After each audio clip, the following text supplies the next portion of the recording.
Alina was a simple girl, full of dreams and hopes. She lived with her mother in a small house. Every morning began with her mother's warm voice, telling her to hurry before she missed the bus. Alina would laugh, promise she wouldn't be late, and leave with a smile on her face. On her way to college, she was known for her kindness.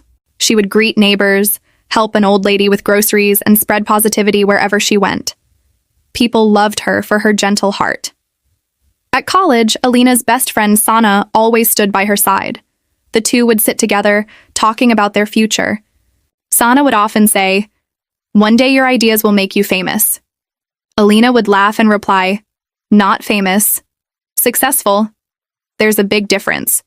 She was a bright student. In class, she presented her business idea with confidence. The professor praised her, saying she had the potential to go far. That appreciation filled her with pride and determination. Evenings were reserved for family. Over dinner, she shared her day with her mother, who always reminded her, "Your father would have been so proud of you." Alina would hold her mother's hand and say, "Don't worry, Mom. One day, I'll make sure you never have to worry again." Life, for Alina, was beautiful, filled with laughter, dreams, and love. But what she didn't know was that this peace was only temporary. Soon, everything she cherished would be tested. Alina's life, once filled with hope and laughter, began to change slowly, almost unnoticeably at first. The dark cloud came in the form of Raheel, a wealthy, arrogant boy from her college. Raheel was not used to hearing the word no. All his life, people had bent to his will. Professors favored him because of his influential family, and students followed him out of fear or to gain benefits. He was loud, careless, and cruel in his arrogance. When Raheel first noticed Alina, he was intrigued. She was different from others. She didn't care about his status, his expensive car, or the power his family held. She was focused only on her studies, her dreams, and her future. For Raheel, this ignorance felt like an insult. He wanted her attention, and when he didn't get it, his admiration turned into obsession, and then into hatred. It started with small things. In the cafeteria, he would make remarks loud enough for her to hear. "She thinks she's special," he would laugh, "but let's see how long she can keep that act." His friends would chuckle, some students would stay silent, but Alina ignored him. She told herself, "He's just immature. He'll get bored and stop." But Raheel didn't stop. He escalated. During a group project, he openly mocked her in front of classmates. "She acts like she knows everything," he said with a smirk. "But trust me, without me, she's nothing." The class laughed nervously. Some whispered in agreement, some looked away. Alina, hurt and humiliated, gathered her books and walked out of the room. Her best friend Sana followed her, furious. "Don't let him get to you," Sana whispered. But deep inside, Alina's confidence had taken a hit. Rumors began to spread. Raheel started telling stories that weren't true, that Alina had begged for his help, that she was jealous of him, even that she had tried to gain favors from professors. Lies traveled faster than the truth. By the end of the week, whispers filled the campus hallways. Alina felt them whenever she walked past a group of students. The subtle glances, the sudden silence, and then the muffled laughter. Her professors, too, began to look at her differently. A scholarship that once seemed secure suddenly came under review. "We've received complaints," one professor told her hesitantly. "There are questions about your behavior." Alina was shocked. "Complaints? From whom? I've done nothing wrong," she cried. But the professor only shook his head and avoided her eyes. For a girl who had worked day and night to build her reputation as one of the brightest students, this was a crushing blow. Each day felt heavier than the last. The college, which once felt like her second home, now felt like a battlefield where every eye judged her, every whisper accused her, and every smile hid cruelty. At home, she tried to stay strong for her mother. But her mother could see through her silence, through her forced smiles. One night, as they sat together for dinner, her mother touched her hand and asked softly, "What's wrong, Alina? You've been so quiet." Alina's eyes filled with tears. She shook her head, trying to hide them, but her voice broke. "I don't know what I've done wrong, Mom. Why is the world turning against me?" Her mother hugged her tightly, whispering, "You've done nothing wrong, my child. This world can be cruel to honest souls. But remember, truth always wins. But those words, though comforting, could not erase the pain. Alina's nights became sleepless. She stared at the ceiling, replaying every moment in her mind, asking herself if she had made some mistake. She had always been kind, respectful, and hardworking. Then why was she the one being punished? The society around her, instead of questioning Raheel, started questioning her. Why would he lie? They whispered. Maybe she did something to provoke him? Those words cut deeper than any insult Raheel had thrown. It was not just his lies that hurt her, but the way people were ready to believe them. Sana, her only true friend, stood beside her. Alina, don't let him break you, she said firmly. He's a coward who hides behind his family's power. You are stronger than him. But Alina felt powerless. Every day her world was shrinking, her dreams slipping away. The scholarship she needed to build her future was hanging by a thread. Her classmates avoided her, and her self-confidence was crumbling. Then came the cruelest moment. At an important event where Alina was supposed to present her project in front of the entire college, Raheel struck again. Before her presentation, a fake email was circulated under her name, claiming she had cheated and stolen ideas from others. The news spread like wildfire. By the time she walked onto the stage, whispers had already poisoned the crowd. She stood there trembling, trying to begin her speech, but the audience's eyes pierced her with suspicion. Murmurs filled the room. Someone even shouted, "Thief!" Alina froze. Her dream presentation turned into her worst nightmare. She left the stage in tears, her heart shattered. That night at home, she broke down completely. She sobbed in her mother's lap, feeling defeated.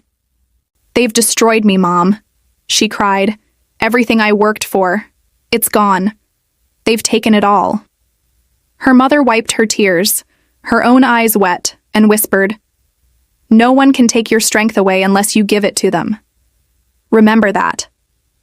But in that moment, Alina felt she had lost everything, her respect, her peace, and her future. And yet, somewhere deep inside, something was beginning to change. The fire of pain was slowly turning into the fire of anger. For the first time in her life, Alina realized that silence and kindness were not enough to survive. She didn't know it yet, but this was the birth of a storm inside her. A storm that would one day bring her enemies to their knees. After the humiliation at her college presentation, Alina's life started spiraling downward faster than she could comprehend. The strong, confident girl who once dreamed of building her own future was now a shadow of herself. Her mornings, which used to begin with a smile, now began with heavy eyes and a heart full of dread. The girl who once walked through the college gates with pride now entered quietly, keeping her head low, avoiding every stare. The rumors Raheel had spread refused to die. If anything, they grew louder with each passing day. Every corner of the campus whispered her name. Every conversation seemed to carry a trace of her story, twisted and poisoned. No one asked her side of the truth. No one gave her the chance to defend herself. Her professors, once her supporters, began treating her with suspicion. Assignments were double-checked, her work questioned, and her sincerity doubted. One even told her bluntly, "Alina, if you cannot maintain academic honesty, you have no place here." Those words pierced her heart like a dagger. She wanted to scream, to tell the world she was innocent, but her voice was drowned by Raheel's influence. The scholarship, which had been her lifeline, was officially canceled. She received a formal notice. "Due to allegations of misconduct, your scholarship stands terminated until further investigation." It felt like her dreams had been ripped away in one single moment. That scholarship was not just money for education, it was her key to independence, her chance to give her mother a better life. And now, it was gone. At home, the atmosphere had changed too. Though her mother stood by her, the outside world's judgment began to creep into their small house. Neighbors who once greeted her warmly now looked at her with pity, or worse, with silent accusation. Some whispered cruel words as she passed. So young, and already ruined. Others shook their heads. Maybe she wasn't as innocent as she looked. Her mother tried to shield her, but Alina could see the pain in her eyes. One evening, when her mother returned from the market, Alina overheard two women gossiping near their house. Her daughter brought shame, one said. No wonder her father isn't alive. He would have died of disgrace anyway. Alina froze, her heart breaking into pieces. She had never felt so powerless, so suffocated. Nights became unbearable. She would lie awake, staring at the ceiling, tears rolling silently down her cheeks. The silence of the night seemed to mock her.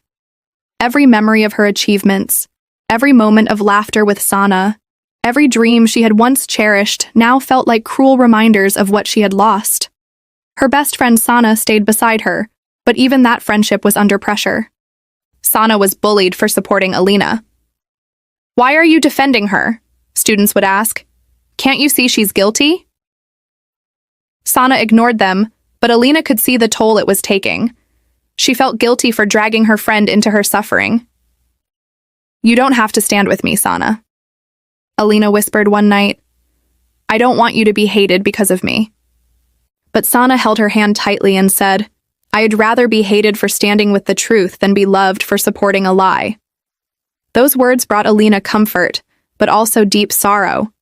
Still, the weight was unbearable. Her world was collapsing. She stopped attending classes regularly.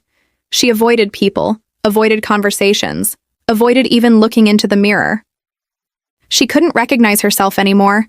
The girl with bright eyes and dreams had disappeared. All she saw was a broken reflection of someone who had lost everything. Her relationship with her mother also began to strain. Not because of lack of love, but because Alina could not bear to see the disappointment in her mother's eyes. One night, her mother tried to encourage her again. "This pain will pass, Alina. You will rise again." But Alina snapped, her voice breaking with frustration. "Rise? How, Mom? Everything is gone. My scholarship, my respect, my future, everything, don't you see? They've destroyed me." She collapsed on the floor, sobbing uncontrollably. Her mother hugged her, crying silently too, because she had no answer. The world had cornered Alina. Every door that once promised opportunity now seemed shut. Every dream she had nurtured now lay shattered. The society she had served with kindness now blamed her for sins she never committed. She felt like a prisoner, trapped in her own life. There were moments when she thought of giving up completely. She would sit by the window, staring at the emptiness outside, asking herself if life was worth living anymore. If my honesty, my hard work, and my kindness mean nothing, she thought, then what's the point of breathing another day? The darkness around her grew thicker.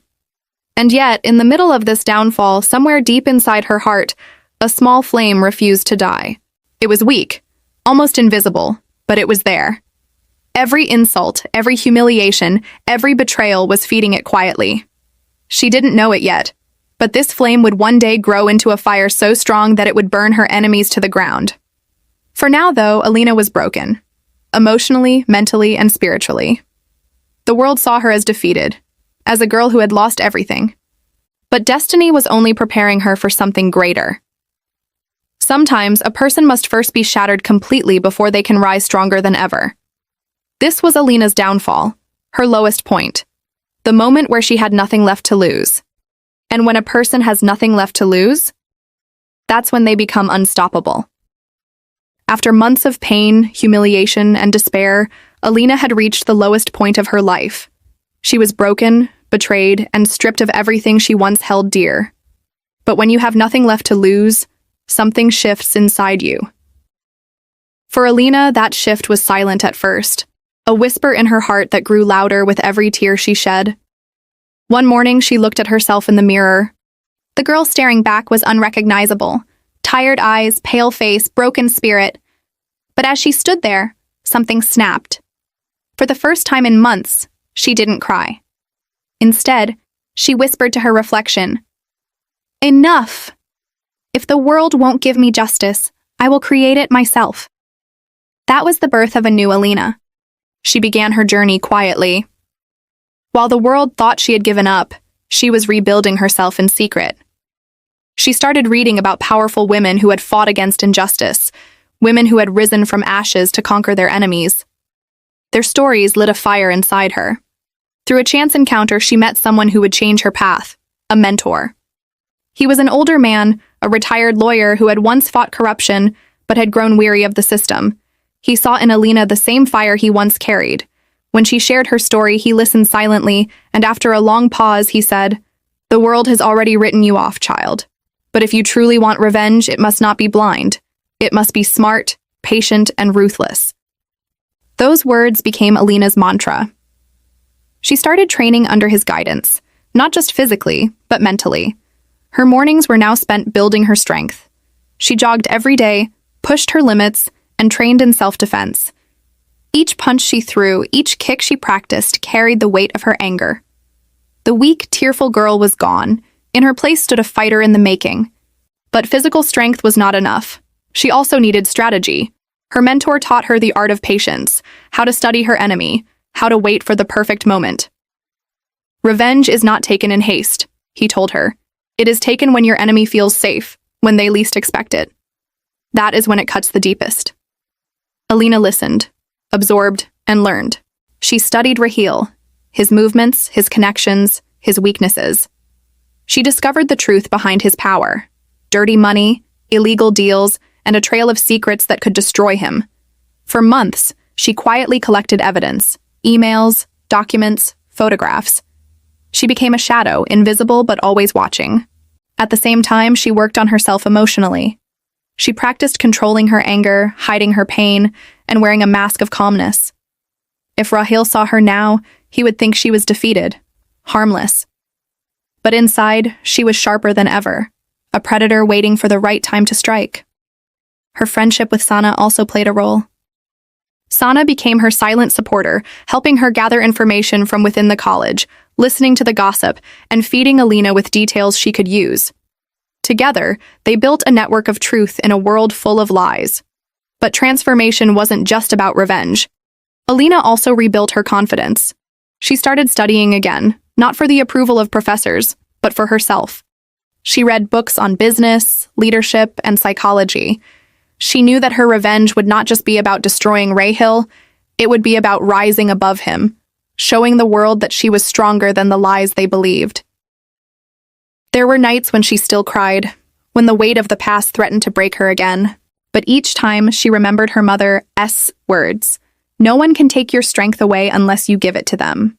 She promised herself she would never give away her strength again. Slowly, the broken girl was replaced by a woman with purpose. The same society that once mocked her would soon witness her rise. The same people who had whispered against her would soon whisper in fear of her power. She trained her mind to think like her enemy. If I were Rahil, how would I attack? Where would I feel safe? Where would I never expect danger? She mapped out every possibility. Her mentor guided her, reminding her to stay calm and patient. "Justice," he said, "is a dish best served cold." Months passed and the transformation was complete. Alina was no longer a victim. She was no longer the girl who cried in silence. She was a storm in disguise, waiting to unleash her fury. One night, as she stood on the rooftop of her house, looking at the city lights, she whispered to herself, "You destroyed my life once, Rahil. But now it's my turn. Every scar you gave me will become the weapon I use against you. This time, I will not fall." And with that vow, Alina's path was clear. She was ready. Ready to confront her past, ready to face her enemy, and ready to execute the revenge that had been building inside her. This was no longer the story of a broken girl. This was the beginning of a warrior's rise. Months of preparation had led to this moment. Alina was no longer the broken, humiliated girl Rahil had once mocked. She was now a strategist, a fighter, and above all, a woman with a purpose. Her scars had turned into her weapons, her pain into her strength, and now it was time for her enemy to face the storm he had unknowingly created. Her plan wasn't reckless. It was methodical, step by step, designed to hurt Rahil where it mattered most: his pride, his power, and his false image. The first strike was subtle. Rahil had built his reputation on lies, portraying himself as successful, influential, and untouchable. Alina leaked small pieces of information anonymously: documents she had collected, proof of his illegal deals and manipulations. These surfaced online through anonymous accounts. At first, people dismissed them as rumors, but soon, the evidence grew undeniable. Screenshots of bank transfers, fake certificates, and messages exposing his corruption spread like wildfire. Rahil's perfect image began to crack. The second strike was more personal. Alina reached out to people Rahil had once betrayed. Old friends he had used and discarded. Classmates he had humiliated. Even business partners he had cheated. She gave them the courage to speak out. Slowly, his circle of loyal supporters began shrinking. The same friends who once laughed at his cruel jokes now avoided him. Isolation began to creep into Rahil's life, though he didn't yet know who was pulling the strings. The third strike was public humiliation, the same weapon he had used against her. At a college seminar, where Rahil was invited as a guest speaker, Alina ensured that his darkest secrets were exposed. As Rahil stood confidently on stage, pretending to inspire students with words about honesty and hard work, a projector suddenly displayed evidence of his fraud. Emails, contracts, and videos played one after another, shocking the entire audience. Gasps filled the hall, followed by whispers, then open outrage. Students who once admired him now booed. Professors who once praised him turned their faces away in shame. And there, sitting silently in the audience, Alina watched with calm eyes. For the first time, Rahil tasted the bitterness of the humiliation he had once served her. But Alina was not done yet. The fourth strike was confrontation. Late at night, Rahil received an anonymous message asking him to meet in an abandoned warehouse if he wanted to know who was destroying his life. Arrogant and desperate, he went. The place was dark, silent, except for the sound of his own footsteps. And then, from the shadows, she stepped out. Alina. For a moment, Rahil froze. He had expected anyone but her. She looked different now, confident, fearless, her eyes burning with intensity. You? Rahil spat. You're behind this? Alina smiled faintly.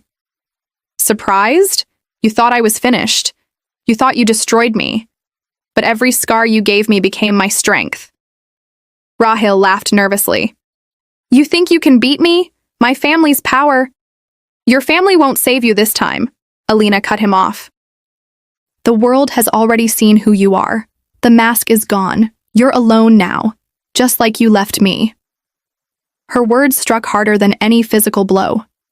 Rahil's arrogance cracked, and for the first time, fear flickered in his eyes.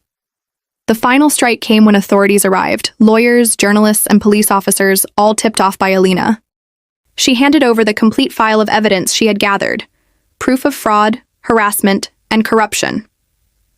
Rahil tried to protest, shouting that it was a setup, but no one believed him anymore. The man who once controlled everyone with fear was now dragged away in disgrace, his voice drowned by the weight of his own sins. As he was taken away, Rahil turned to Alina one last time, screaming, "This isn't over!" Alina stood tall, her voice calm and steady. "It ended the day you tried to break me. This is just justice catching up with you." The sight of Rahil's downfall was not just revenge, it was liberation. For Alina, it wasn't about hatred anymore. It was about reclaiming her dignity, her voice, her life. When the dust settled, Alina walked out of the warehouse into the cool night air. She felt lighter, freer than she had in years. She looked up at the sky and whispered to herself, "I am no longer your victim. I am my own strength." The society that once judged her now looked at her with new eyes.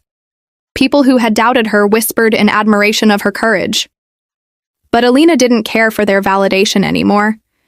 She had learned the hard way that true strength comes not from others' approval, but from standing tall when the world tries to crush you. Her revenge was complete, not with violence, but with truth, patience, and resilience.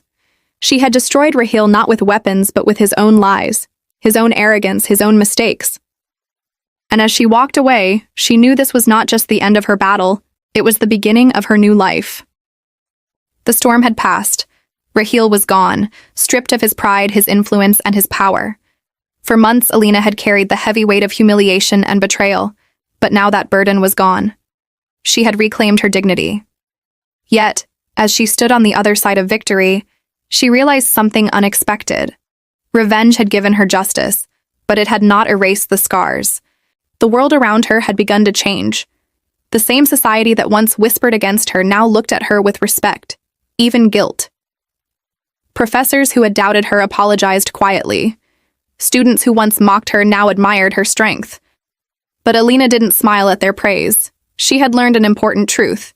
People forget their cruelty when they see strength, and they bend only when forced.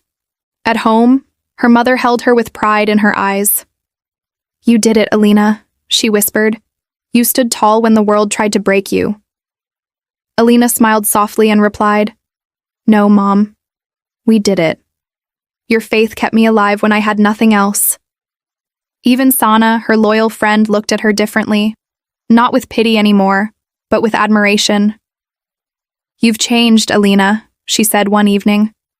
"You're not the same girl I once knew." Alina nodded. "I had to change. Pain has a way of remaking us, but deep down, I'm still me, just stronger and wiser." Despite the victory, Alina didn't feel like celebrating. Instead, she chose silence, reflection. She often walked alone at night under the stars, thinking about everything she had been through. Revenge had brought Rahil down, yes, but more importantly, it had rebuilt her into a woman who could never be broken again. Still, there were questions inside her heart. Had she really found peace? Or had she simply silenced her pain with justice? Could she ever return to the girl who once laughed freely, who dreamed without fear? She wasn't sure. But maybe that was the point. Maybe she wasn't supposed to return to the old Alina. Maybe she was meant to become someone new, someone who could face the cruelty of the world and still stand tall. One evening, as the sun set over the horizon, Alina stood on the rooftop of her house, watching the golden light fade into darkness. The wind brushed against her face, carrying the scent of change. For the first time in a long time, she allowed herself to breathe freely. She whispered softly to herself, "Justice was never about revenge. It was about finding my voice again. And now, I have it back." With that, she closed her eyes, letting the silence wash over her. The scars remained, yes, but they no longer defined her.